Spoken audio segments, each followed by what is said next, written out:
Bien, ya estamos grabando. Vamos a ir. El capítulo 3, como dijimos, es contrato de trabajo, registración y empleo no registrado. O sea, lo que dijimos básicamente es trabajo en blanco, trabajo en negro, que sería, digamos, el concepto. Como dije, la definición van a encontrar el artículo 957, CCC, es Código Civil y Comercial, que define el contrato de trabajo como el acto jurídico mediante el cual dos o más partes manifiestan su consentimiento para crear, regular, modificar, transferir o extinguir una relación jurídica patrimoniales. Ahora, lo relevante es el artículo 21 de la Ley de Contrato de Trabajo, donde dice que el contrato de trabajo, cualquiera sea su forma o denominación, siempre que una persona física se obligue a realizar actos, ejecutar obras o prestar servicios en favor de otra y bajo la dependencia de ésta, durante un periodo determinado o indeterminado de tiempo, mediante el pago de una remuneración.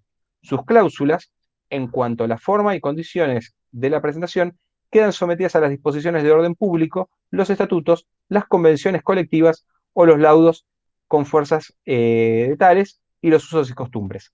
Esto, recuerden, es lo que es una interrelación de lo que vimos en el capítulo 2. Toda esta parte ya la estuvimos viendo. Bien, cuando hablamos del contrato de trabajo, tenemos que entender que, como yo les dije en un momento, la ley de contrato de trabajo se nutre ante los vacíos legales, o sea, ante las cuestiones en las que no hay específicamente algo dispuesto en la ley de contrato de trabajo, nos vamos al Código Civil y Comercial, antiguamente nos íbamos al Código Civil, y cuando el decreto, que es, digamos, el código procesal de la ley de contratos de trabajo, ya que no, como ya lo hablamos a esto, no se la considera un código laboral, aunque debería serlo, tampoco tiene un código procesal propio. Entonces tiene un decreto que es el que regula, digamos, los procedimientos de cómo se hace, digamos, cómo se ejecuta esta ley. Ante los vacíos de ese decreto, se recurre al Código Procesal Civil y Comercial. Entonces, básicamente lo que tenemos que entender son cuestiones que ya lo vimos, que hay una relación de trabajo cuando una persona física hace tareas en favor de una persona física o jurídica. Esas tareas pueden ser en un plazo determinado o un plazo incierto. Por ejemplo, puede ser un contrato específico, 3 meses, 6 meses, o de una temporada, o puede ser un contrato sin plazo cuando es un contrato, digamos, que va a ser continuo. Eso, para que exista un trabajo, siempre tiene que haber una retribución por dicho trabajo. Acá podríamos ir a hacer una pequeña relación con lo que decía el Código Civil y Comercial anteriormente, que decía que todo trabajo se presume oneroso, entonces toda actividad es onerosa. Nadie puede suponer que la relación de trabajo es gratuita. Bien, una vez que definimos cuándo existe un contrato de trabajo, cuándo, digamos, hay un contrato de trabajo, tenemos que definirlo directamente por los elementos que componen esta relación de trabajo. Y tiene que existir un acuerdo de voluntades, o sea, ya, digamos, superamos la esclavitud, en consecuencia estamos hablando siempre de una relación de voluntades. Yo quiero trabajar, él necesita un trabajo, ambos nos ponemos de acuerdo y realizamos un contrato de trabajo. Se trata de un servicio personal. ¿Qué quiere decir esto? Es un hacer, no es algo impersonal. Yo no contrato, no puedo contratar que alguien va a hacer el trabajo, porque en ese caso sería un contratista. Yo tengo que hacer el trabajo, o sea, se me tiene que contratar. No es, por ejemplo, ahí ingresaría la cuestión entre el subcontratista, cuando el subcontratista, por ejemplo, en una obra, se encarga de traer y de disponer a los empleados.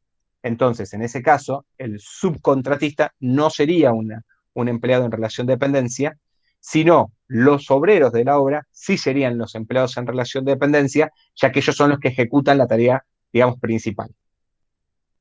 Después, digamos, el contratista legalmente sería más un socio que un empleado.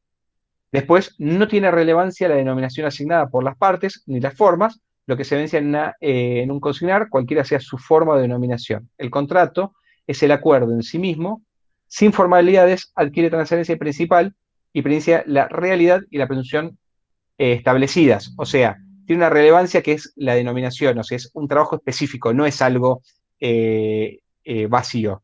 Yo no entro a trabajar para no sé qué. Hay una especificidad en cuanto a qué es lo que voy a hacer. Quinto elemento es el trabajador se obliga a poner a disposición del empleador su fuerza de trabajo. Como dijimos en el punto 2, no es una tarea en la que yo puedo hacer que otro haga. Si no es una tarea en la que yo hago personalmente, no me hagan el chiste de un gerente que no hace nada y lo que dice es que es lo que tiene que hacer otro. En teoría está haciendo su trabajo. Pero lo que se refiere es específicamente a yo me obligo a una tarea determinada, la cual la tengo que ejecutar y la tengo que hacer yo. Y, por ejemplo, en el caso de un ferroviario, yo, si soy el, el que se encarga de colocar las vías, se entiende que tengo un conocimiento específico técnico que me hace. No puedo agarrar y decir, bueno, no lo hago yo, lo hace Juancito que trabaja en limpieza, porque es un trabajo técnico, o sea, es una especificidad dentro del trabajo. Bien, este era el que hablamos al momento del contrato. El empleador asume el compromiso de un pago de una retribución. ¿Esto qué quiere decir? Se presume siempre que el trabajo es oneroso, o sea, siempre hay una contraprestación económica a la hora de trabajar.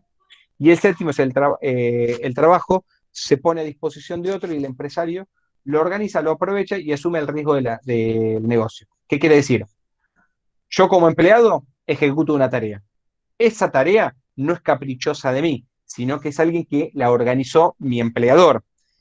Y el beneficio de esa tarea es, digamos, el provecho, digamos, la contraprestación a cambio de la retribución económica que se me genera.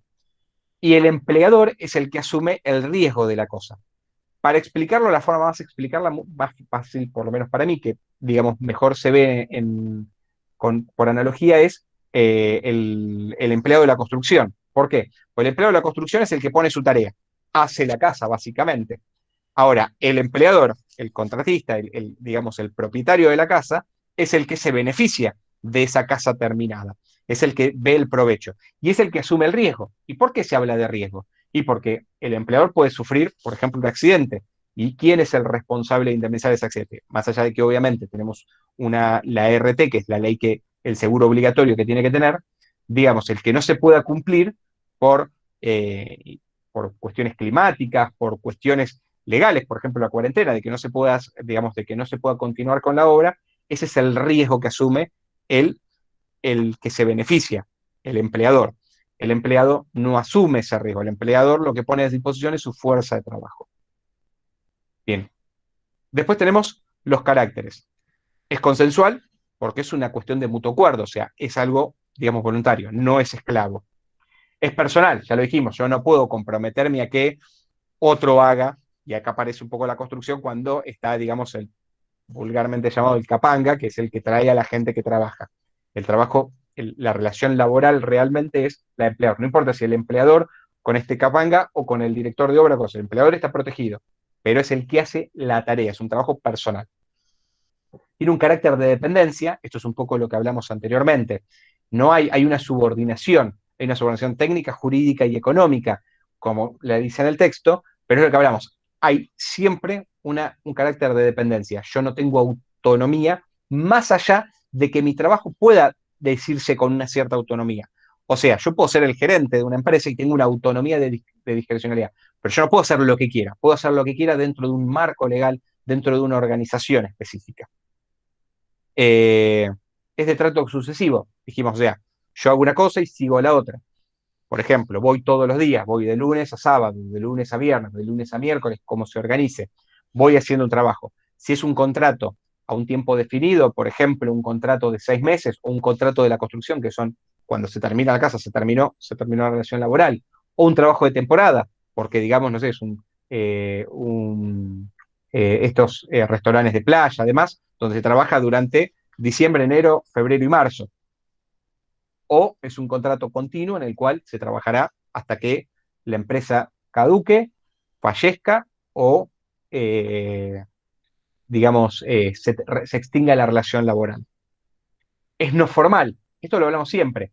Hay una reglamentación, existe una disposición, la ley de contrato de trabajo es una ley de contrato de orden público, o sea, que no es una cuestión de abusiva, de que yo puedo hacer lo que quiera, pero digamos, una libertad a la hora de la contratación en cuanto a que se supone que siempre que el acto de trabajo sea lícito, sea el objeto del trabajo, a mí me contraten para hacer una casa, si el objeto del contrato es lícito, no hay una libertad en cuanto a las tareas a hacer. Puedo arreglar que, por ejemplo, yo vengo los sábados, o puedo arreglar que voy lunes y miércoles y los jueves no. Hay una libertad, no es estricto, pero obviamente, fundamentalmente que sea lícito. Yo no me pueden contratar para robar un camión porque eso sería un ilícito.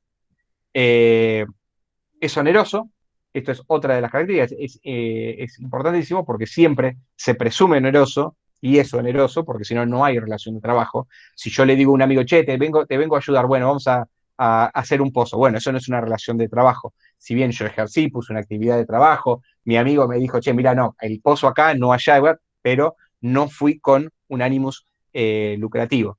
Pero siempre que sea oneroso, hay un contrato de trabajo. Es bilateral y eso obviamente porque hay una relación de dependencia, tiene una relación con el más. Y bueno, la parte típica es conmutativo y es típico, después lo van a leer, no quiero entrar en demasiado detalle para no irme demasiado. Es típico porque está regulado en la ley. Cuando hablamos de tipicidad, la tipicidad es el tipo legal, o sea, tiene una legalización. Generalmente la palabra tipicidad la encontramos y la escuchamos mucho en el derecho penal. Cuando hablamos de la tipicidad, hablamos exactamente del tipo legal, o sea, tiene una ley de contrato de trabajo, aquellos vacíos se completan con la ley, con el Código Civil y Comercial o con diferentes disposiciones. Bien, una vez que definimos que existe una relación de trabajo, que existe, digamos, que hay un contrato de trabajo, hablamos de la relación de trabajo.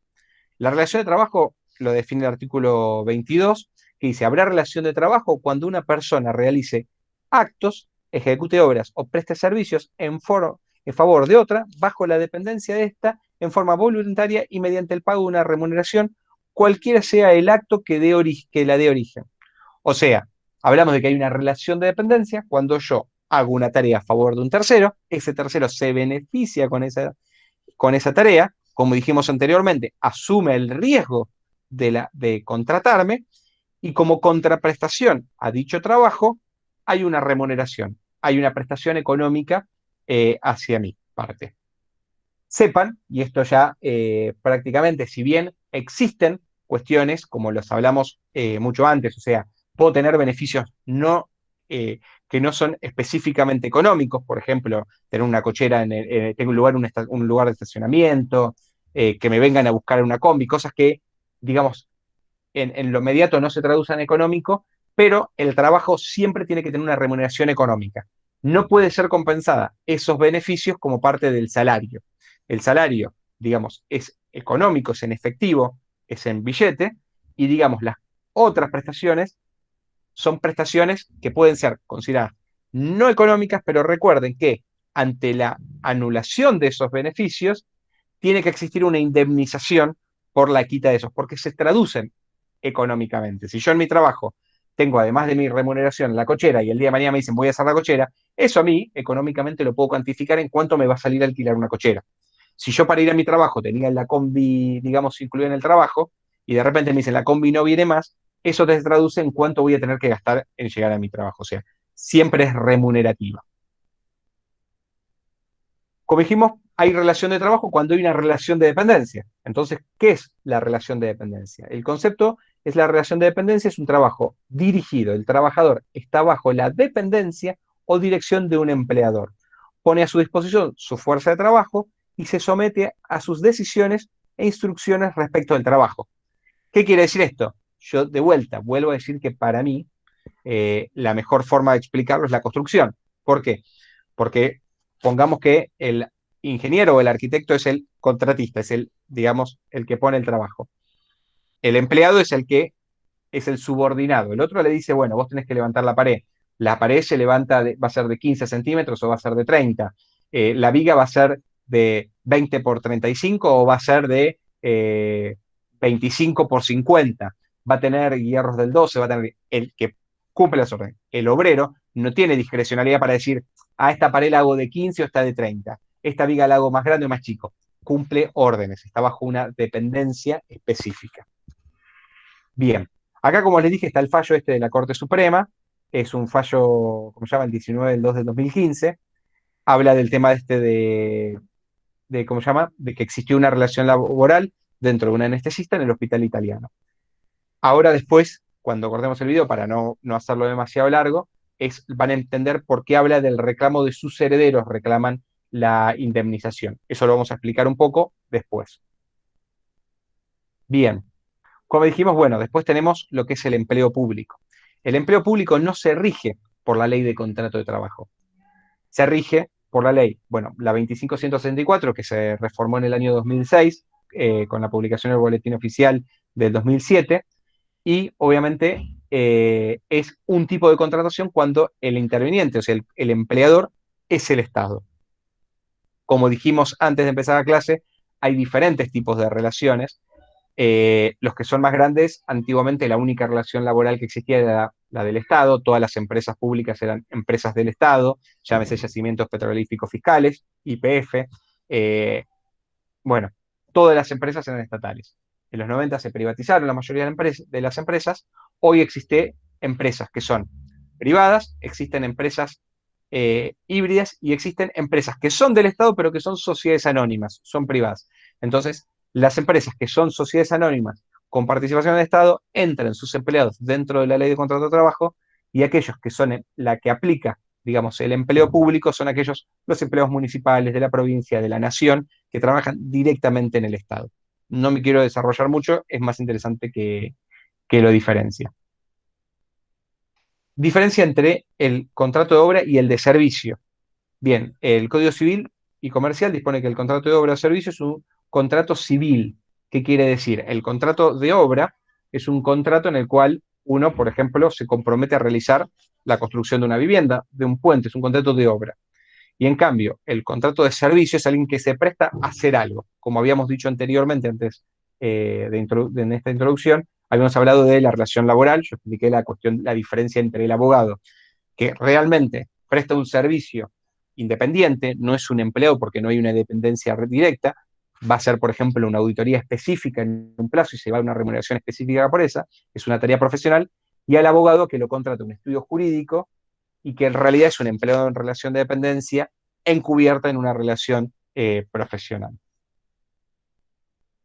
Después vamos a ir, un segundo, bien. Después las partes en el contrato de trabajo. Dijimos que es bimodal, o sea, entra en una cuestión empleado-empleador. No significa que el empleador siga una sola persona, puede ser una empresa, puede ser una multiplicidad de personas. Pero en las partes en el contrato de trabajo es, hay un trabajo de dependencia cuando una persona se obliga a seguir las instrucciones de otra u otras.